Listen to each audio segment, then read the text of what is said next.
Hi, to find your EID number on your Samsung Galaxy S25 Ultra, as you can see, as a first step, we would need to open Settings application on our phone.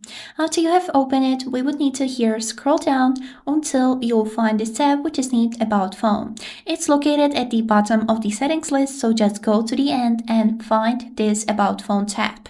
So we would need to open this tab, in which you'd be able to find a lot of information about your phone, but currently we're looking for ADI. So we would need to scroll a little bit lower until you got to these buttons which are saying information, and here open the status information, which is the first one in the list.